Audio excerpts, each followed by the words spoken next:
नमस्कार. राज्यसेवा comprehensive taste सिरीजमधल्या geography या विषयाचे आपण आत्ता काय करूया, विश्लेषण बघूया. बघा, पहिला प्रश्न, खालील कोणत्या प्रकारच्या स्थलांतरामध्ये भारतातील स्त्रियांचं सर्वात जास्त वाटा आहे? जे भारतात असणारं एकूण मायग्रेशन आहे, स्थलांतर आहे, याच्यामध्ये कुठल्या प्रकारचं स्थलांतर आहे ज्यामध्ये स्त्रियांचं स्थलांतर सर्वात अधिक आहे, असा स्वरूपाचा प्रश्न आहे. ग्रामीण ते ग्रामीण, ग्रामीण ते शहर, शहर ते ग्रामीण, शहर ते शहर. तर बड ऑब्वियस हा प्रश्न एमपीसीने ऑलरेडी पडलेला आहे. मेन्सचा जर विचार केला तेव्हा तर सोपं उत्तर आहे. आपल्याला सर्वांना माहिती आहे ग्रामीण टू ग्रामीण म्हणजे फक्त हे त्याचा आन्सर आहे. फक्त आपल्याला समजून काय घ्यायचं आहे की एकूण जे स्थलांतर आहे त्या स्थलांतरामध्ये जे काही प्रकार असते, ग्रामीण टू ग्रामीण स्थलांतर आहे, ग्रामीण टू नगर शहर स्थलांतर आहे. सो ग्रामीण टू ग्रामीण याचं जे स्थलांतर आहे स्त्रियांचं आहे, त्याचं कारण काय? विवाह आहे. ग्रामीण टू नागरी स्थलांतर म्हटलं याचं कारण काय? रोजगार, व्यवसाय, शिक्षण, याच्यामध्ये पुरुषांचं प्रमाण अधिक आहे. पण एकूण जर नंबर ऑफ मेल फिमेल जर काढलं आणि पर्सन काढलं तर त्यात कुणाचं स्त्रियांचं स्थलांतर सर्वात अधिक असतं. महाराष्ट्रातसुद्धा आणि भारतातसुद्धा ते ग्रामीण टू ग्रामीण आहे. आणि त्याचं कारण काय? विवाह हा सुद्धा आहे. रोजगार व्यवसाय असेल तर त्याचं कारण काय? ग्रामीण टू शहर आहे. शहर टू शहर म्हणजे कमी छोट्या शहरातून मोठ्या शहरात देअर इज द अपॉर्च्युनिटी, म्हणजे त्याच्यासाठी नवीन संधी, नवीन रोजगार, मोठा रोजगार यासाठी लहान शहरातनं मोठ्या शहरात जातात.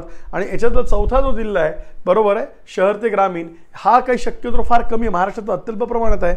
जर एखाद्या रिटायरमेंटच्या वेळेस वगैरे झालं तर त्याच वेळेस, पण मोस्ट ऑफ द असं स्थलांतर उलटं होत नाही. कधी स्थलांतर स्त्रोत जो असतो ग्रामीण आणि destination is the your city किंवा ज्याला आपण नगर म्हणतो, अर्बन, हा सुद्धा आहे. तर याचं उत्तर फक्त अ. नाऊ नेक्स्ट, सोपा प्रश्न आहे. खालील कोणती भूरूपे ही ज्वालामुखी प्रक्रियेशी संबंधित आहे? ज्वालामुखी प्रक्रिया, सील, डाईक, सिडार कोण, ज्वालामुखी, खचदरी आणि याच्यात दिलेलं असणार ना ज्वालामुखी आणि वातगर्त. इथं वाक्य चुकलेलं काय पाहिजे? वातगर्त पाहिजे, लक्षात घ्यायचं आहे. ओके, तर तुम्हाला वातगर्त ज्याला आपण म्हणतो की तो ब्लो आउट जो खड्डा असतो तुम्हाला माहीत असेल, ज्याला ब्लो आउट असं पण म्हटलं जातं, इथं पण हा चुकलेला ब्लो आउट. त्यातलं कुठला काय विचारलेलं आहे?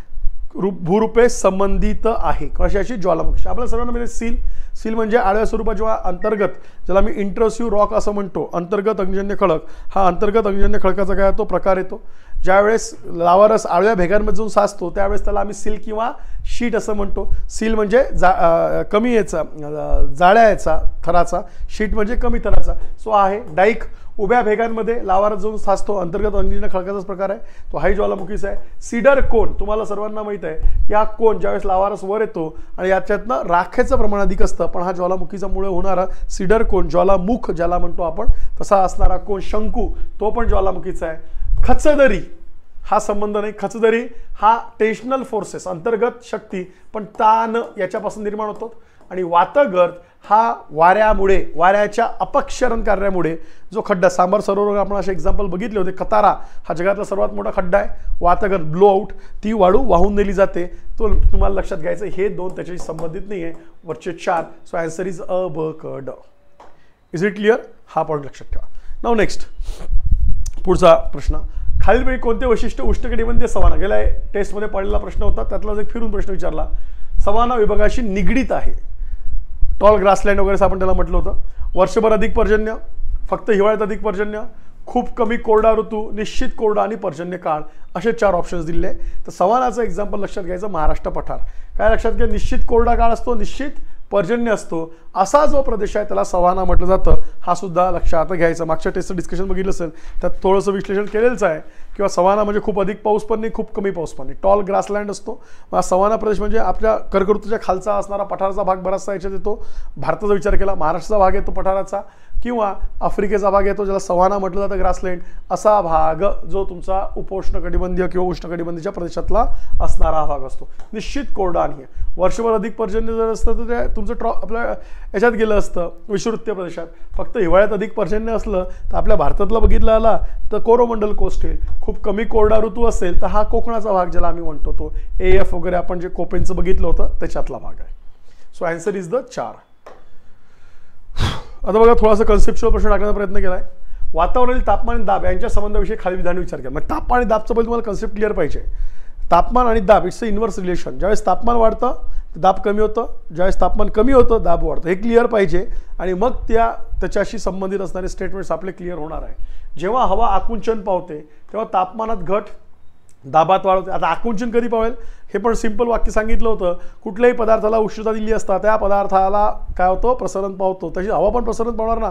जर हवा आकुंचन पावली मीन्स तिचं तापमान कमी झालं, आकुंचन पावते, बरोबर आहे. तापमानात घट झाली म्हणून आकुंचन पावली, आणि आकुंचन पावली घन झाली, हवेचा दाब काय होणार, वाढणार. म्हणजे पहिलं स्टेटमेंट बरोबर आहे. जेव्हा हवा प्रसरण पावते इट्स मीन्स तापमान वाढलं आता, पण तेव्हा तापमानात घट नाही ना, तापमानात घट नाही होणार. हवा प्रसरण पावते म्हणजे तापमान घट नाही झालं, घट झालं असतं आकुंचन झालं असतं, वाढलेलं आहे, बरोबर आहे. दाबात वाढ हे लक्षात घ्या, चुकीचं.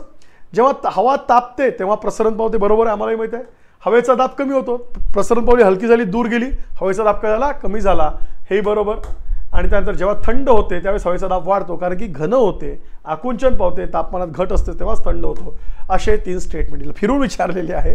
स्टेटमेंट कन्सेप्ट क्लिअर करण्यासाठी, पण नीट वाचले तुम्हाला उत्तर येईल. सो आन्सर इज द अ क ड हे त्याचा आन्सर आहे, लक्षात ठेवायचं आहे. जगातील प्रमुख महत्त्वाचे मत्स्य क्षेत्र फिशिंग बँक कोणत्या भागात निर्माण झालेली आहे? जगातील महत्त्वाचे फिशिंग क्षेत्र मत्स्य बँक थंड आणि उष्ण वायुराशी जिथे एकत्र येतात, ज्या प्रदेशात मोठ्या प्रमाणात नद्या गोड्या पाण्याचा पुरवठा करतात, जेथे थंड उष्ण समुद्री प्रवाह एकत्र येतात, भूखंडीय मंच. So that is answer. Cold and hot ocean currents, मग तुमची असणारी तिथं गल्फ स्ट्रीम आणि तिथं असणारा वरचा येणारा आमचा लॅब्राडॉर स्ट्रीम, ज्या जवळ येतात.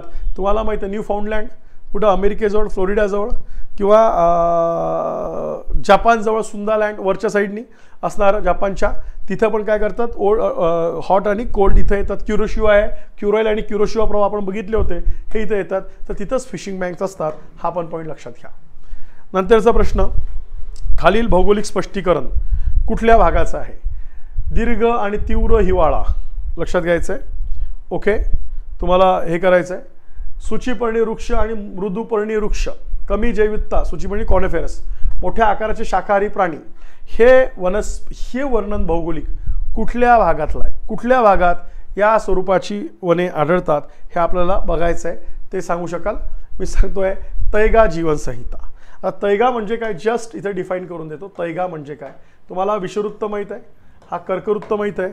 मग तैगा म्हटल्यानंतर तुमचं भूमध्यमध्ये सुद्धा 55 डिग्री ते 60 डिग्री किंवा 66 डिग्री, आणि बियॉन्ड 66 ते 90 त्याला तुम्ही तुंड्रा, इकडे काय म्हणजे तुंड्रा, पण 55 ते 60 त्याला आम्ही तैगा म्हणतो. लक्षात घ्यायचं आहे.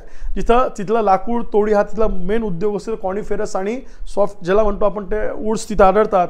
अमेरिका वगैरे युरोपमध्ये हे मोठ्या प्रमाणात इथले उद्योग चालतात, हा सुद्धा लक्षात घ्या. तुंड्रा म्हणजे 66 ते 90, अति थंड.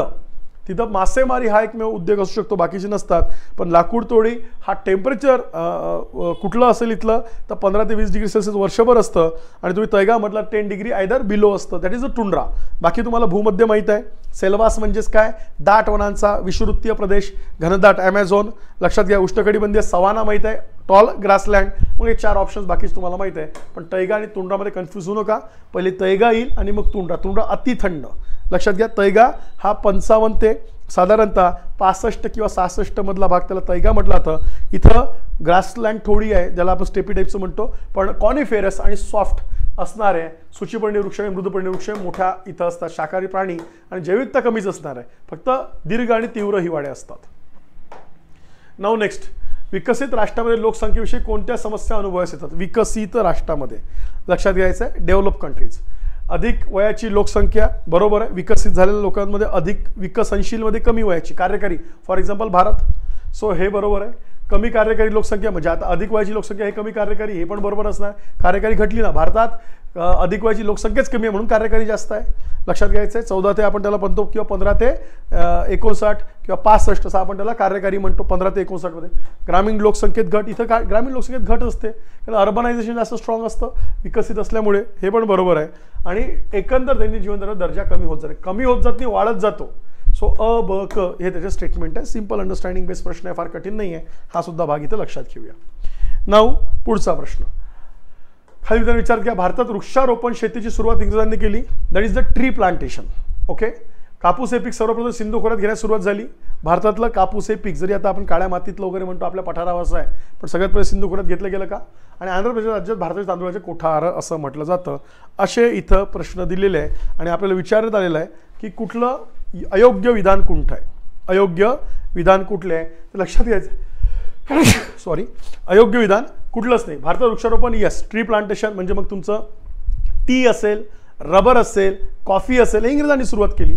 सो इट्स काय कापूस सर्वप्रथम सिंधू खोऱ्यात, या सिंधू खोऱ्यातच घेण्यात आला कापसाचं पीक भारतात पहिले आणि मग पूर्ण भारतभर तो पसरण्यात आला, हे लक्षात घ्यायचं आहे. आणि Andhra Pradesh Andhra Pradesh is the rice bowl of India, तिन्ही कुठलं यापैकी नाही.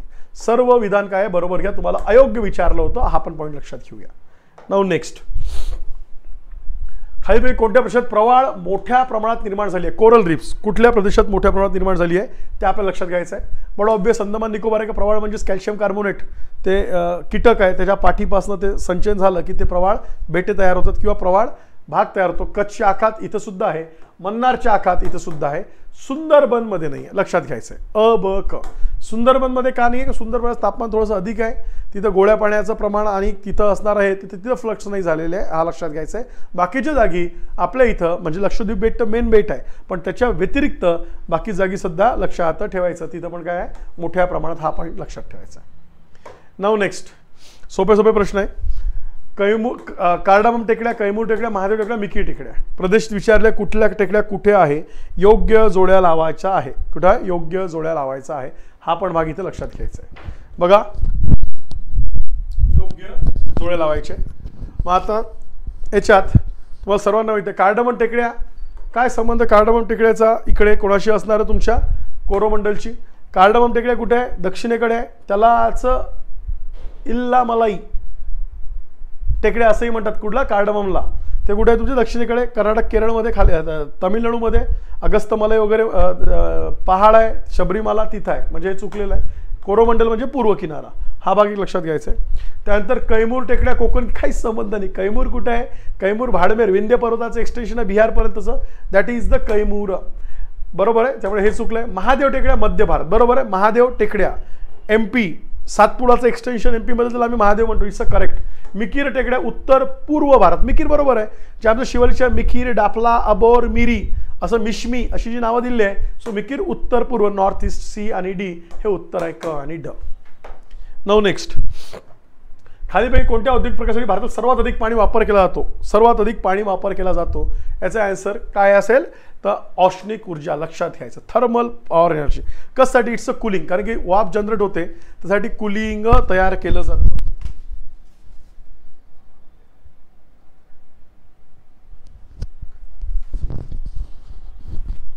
ओके, कशासाठी? कूलिंगसाठी वापर केला तर use the steam turbines that need to condense the steam after it runs through the turbine, असं वाक्य आहे, वेबसाईटवर आहे, ठीक आहे. पण त्याच्यासाठी थंड करण्यासाठी, त्याला कंडेन्स करण्यासाठी, त्या वाफेचं वर जे हे फिरतं, टर्बाइन फिरतं, त्याच्यासाठी पाण्याचा सर्वात जास्त वापर केला जातो. सो औष्णिक ऊर्जा हा त्यातलं उत्तर लक्षात घ्यायचं. नंतर खालील योग्य जोडी ओळखा. राष्ट्रीय उद्यान दिलेलं आहे आणि कुठली नदी वाहते ते विचारलेलं आहे, बरोबर, तर लक्षात घ्यायचं आहे. कार्बेट राष्ट्रीय उद्यान, गंगा. कार्बेट तुम्हाला जिम कार्बेट, उत्तराखंड, भारतातलं पहिलं राष्ट्रीय उद्यान आहे. काझीरंगा राष्ट्रीय उद्यान कुठलं? आसाममधलं, तिथं मानस वाहते का? Silent valley, Kaveri. तर यातलं उत्तर एकही नाही. काय तर कार्बेटमधनं कोण वाहते लक्षात घ्यायचं? रामगंगा. UPSCला पडलेला प्रश्न आहे. काझीरंगा म्हटल्यानंतर कुठली वाहते तर ब्रह्मपुत्रा. कुठली? ब्रह्मपुत्रा. सायलेंट व्हॅली म्हटल्यानंतर कुंतीपुझा, सायलेंट व्हॅली विचारण्यात आली आहे, कुंतीपुझा नदी. सो एकही बरोबर नाही, हा सुद्धा पॉईंट इथं लक्षात ठेवायचा आहे. नाउ नेक्स्ट, महाराष्ट्रातील हवामान स्थिती संबंधित खाली विधान विचारात घ्या. महाराष्ट्रातील बहुतांश प्रदेश कमी पर्जन्य ते मध्यम पर्जन्य क्षेत्रात येतो. जुलै ते ऑगस्टमधील काही कालावधीमध्ये महाराष्ट्रात मान्सूनमध्ये खंड पडतो. महाराष्ट्रात पश्चिमेकडून पूर्वेकडे पर्जन्याची परिवलनशीलता कमी होत जाते. पूर्वेकडून कुठे दिलंय? पश्चिमेकडून पूर्वेकडे कमी होत जाते, कमी नाही होत, वाढत जाते. परिवर्तनशीलता म्हणजे इट्स अ व्हॅरिएशन, टेम्परेचर पावसाचं. तुमच्या इथे सर्वात कमी पर्जन्य परिवर्तनशीलता कुठे? कोकणात. तिथं काही पाऊस फार व्हॅरी होत नाही, पण पूर्वेकडे गेल्यावर कमी होतो, वाढतो, यातला जो डिफरन्स आहे हा फार होतो. So it's a wrong answer. पहिलं वाक्य दोन्ही बरोबर आहे, सो आन्सर इज द, याचं लक्ष व्हायला माहिती आहे, इट्स अ ब, कारण की बहुतांश कमी ते मध्यम पर्जन्य क्षेत्रात येतात, लक्षात घ्यायचं आहे महाराष्ट्रातलं. आणि जुलै ते ऑगस्टमध्ये खंड पडतो, मान्सून ब्रेक असं म्हटलं तर आपण बघितलं खंड, कारण की ITCZ कुठे गेला आहे? उत्तर भारताकडे, म्हणजे हिमालयात जाऊन स्थित झालं, तिथं पाऊस पडतो आणि मध्य भारताचा पट्टा जो आहे तर पावसाचा खंड पडतो, मग ITCZ परत शिफ्ट व्हायला लागतो, तेव्हा तो पाऊस वाढतो. हा सुद्धा भाग इथं लक्षात ठेवायचा आहे. नाउ नेक्स्ट, खालील कोणते घटक जन्मदरावर परिणाम करतात? लक्षात घ्यायचं आहे. अफेक्ट द बर्थ रेट, चला आपण म्हटलेलं आहे. तर यातलं लोकसंख्या, शास्त्रीय रचना, राजकारण, धर्म, वरील सर्व. तर राजकारण काय म्हटल्यानंतर मी तुम्हाला, सर राजकारण कसं काय पडतं? पडलेला प्रश्न MPSCतला आहे, मेन्सला. अँगल असा घेतला राजकारणाचा because there is the policy. आणि आता तुम्ही बघताय म्हणजे ते बोलणं आपण योग्य नाही आहे, पण असं काहीतरी पॉलिटिकल एजेंडा ठेवून एखाद्या विशिष्ट धर्माचा कशाचा प्रचार करून तुम्ही लोकसंख्या वाढवा कमी करा, मग या सर्वांचाच एकूण लोकसंख्या बर्थ रेटवर म्हणजे वाढवणे कमी करणे हा त्याचा म्हणतो आहे. कौटुंबिक भाग आणि सामाजिक भाग होतो म्हणून पण लक्षात घ्यायचं आहे. सो लक्षात घ्यायचं आहे सर्व याचा तो प्रश्न पडणार आहे हे सुद्धा इथं लक्षात घ्यायचं आहे. नंतर खाली विधान विचारत घ्या. बॉक्साईट हे खनिज उधमपूर, सालेम आणि कोलाबा इथे आढळते. मस्कोवाईट हे खनिज अब्रकाचं. यस, मस्कोवाईट, पेगोवाईट हे कोण आहे? अब्रक. मायका त्याला म्हणतो. भारत निर्यातदार सर्वात मोठा जगातला हे आपल्याला माहित आहे. त्याचा हा सुद्धा भाग लक्षात घ्यायचा आहे तुम्हाला. सो ए बी दोन्हीही बरोबर विधान आहे. मी फक्त एका प्रश्न मागे येतो. हा गरम नाही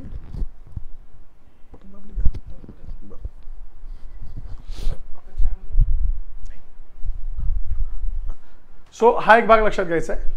आता इथं प्रश्न असा येईल की सर याचं तर होऊ शकणारी लोकसंख्या शास्त्रीय रचना आम्हाला कळतं. लोकसंख्या रचना जन्मदर, मृत्यूदर, स्थलांतर हे सगळं होईल. पण प्रश्न आता आयोगाने देताना मी पण एक्सप्लेनेशन शोधलं. आयोगाने काय केलं? राजकारण धर्म पण टाकून ठेवलं. काय जन्मदरावर, कारण की मग आता तुम्ही सांगितलंच की आपलं लोकसंख्या वाढली पाहिजे, आपल्या लोकसंख्या हे असं आहे तर तिथं होऊ शकतो म्हणून तो त्यांनी कन्सिडर केला. म्हणून मी तिथं उत्तर आयोगाप्रमाणे दिलं. वरील सर्व हा सुद्धा भाग लक्षात घ्यायचा आहे. सो अशा प्रकारे हे दुसरी आपली टेस्ट होती. याचेही प्रश्न आपण बघितले. आय होप तुम्हाला अंडरस्टँड होईल. थँक्यू.